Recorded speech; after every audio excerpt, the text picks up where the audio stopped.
Mahesh Rajamouli combination లో prestigious గా తెరకెక్కుతున్న ప్రాజెక్ట్ SSRMB. జనవరి 2న చాలా సైలెంట్ గా పూజా కార్యక్రమాలతో మొదలైన ఈ చిత్ర షూటింగ్ ప్రస్తుతం ఒడిశాలో శరవేగంగా నడుస్తోంది. హిల్ సన్నివేశాలను తెరకెక్కిస్తున్నారు. అయితే దీనికి సంబంధించిన విజువల్స్ సోషల్ మీడియాలో వైరల్ గా మారడంతో చిత్ర యూనిట్ అలర్ట్ అయింది. ఒక విధంగా ఈ వీడియో లీక్ అవ్వడం ఫ్యాన్స్ ను ఉత్సాహపరిచిన మరికొంత డిసప్పాయింట్ కూడా చేసింది. సినిమా షూటింగ్ మొదలై 3 నెలలు కూడా కాకముందే ఇలా మూవీకి సంబంధించిన విజువల్స్ లీక్ అవ్వడంతో చిత్ర యూనిట్ కొన్ని ఇబ్బందులను ఎదుర్కోవాల్సి వచ్చింది.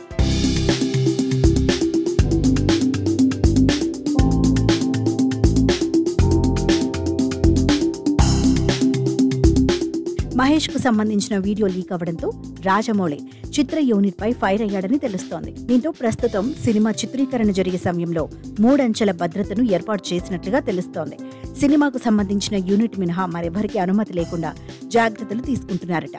సినిమా సెట్స్ లో అన్ని ఎంట్రీ మరియు ఎగ్జిట్ పాయింట్స్ దగ్గర స్పెషల్ సెక్యూరిటీని ఏర్పాటు చేసుకున్నట్లు సమాచారం. ఇవన్నీ ఒక ఎత్తైతే సినిమా విషయంలో మరో అదిరిపోయే అప్డేట్ వచ్చింది. మహేష్ సినిమా ఇప్పటి వరకు అడ్వెంచర్ మూవీగా రాబోతోందని అందరూ ఊహించారు. కానీ ఈ సినిమా కథ హనుమంతుడు సంజీవని పర్వతాన్ని తీసుకువచ్చిన అంశాన్ని స్ఫూర్తిగా తీసుకుని రాసినట్లుగా తెలుస్తోంది.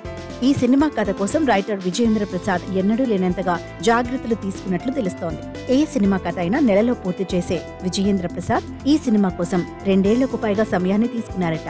ఈ చిత్రంలో అడ్వెంచర్ ఎలిమెంట్స్ తో పాటు అటు డివోషనల్ ఇటు సైన్స్ ఫిక్షన్ తరహా అంశాల్ని కూడా జోడించారని తెలుస్తోంది. ఈ సినిమా కథ కాశీ బ్యాక్ డ్రాప్ నుంచి మొదలై హనుమంతుడి చుట్టూ తిరుగుతుందని, అటు ప్రస్తుత కాలానికి ఇటు పురాణాలకు ముడిపెడుతూ రాజమౌళి ఈ సినిమాను భారీ బడ్జెట్ తో తెరకెక్కిస్తున్నట్లుగా ఊహాగానాలు మొదలయ్యాయి. దాదాపు 1000 కోట్లకు పైగా బడ్జెట్ తో తెరకెక్కుతున్న ఈ చిత్రం 3 భాగాలుగా రాబోతోందని సమాచారం. ఇప్పటికే ఈ చిత్రంలో మెయిన్ లీడ్స్ లో ప్రియాంక చోప్రా, పృథ్వీరాజ్ సుకుమారన్ను తీసుకున్నారు. ఒక్క షెడ్యూల్ కూడా పూర్తి కాని ఈ చిత్రంపై ఇప్పుడే ఇన్ని అంచనాలు ఉంటే టీజర్ రిలీజ్ అయ్యాక ఈ సినిమా ఏ రేంజ్ కు వెళుతుందో అని ఫ్యాన్స్ తెగ థ్రిల్ ఫీల్ అవుతున్నారు. ఈ చిత్రం కోసం రాజమౌళి హైదరాబాద్ శివార్లలో కాశీకి సంబంధించిన ఒక భారీ సెట్ ను వేయిస్తున్నారు. దాదాపు 1000 మంది ఈ సెట్ లో పాల్గొననున్నారని తెలుస్తోంది. అయితే కాశీ ఎపిసోడ్ సినిమాకు చాలా కీలకంగా ఉండనుందని సమాచారం.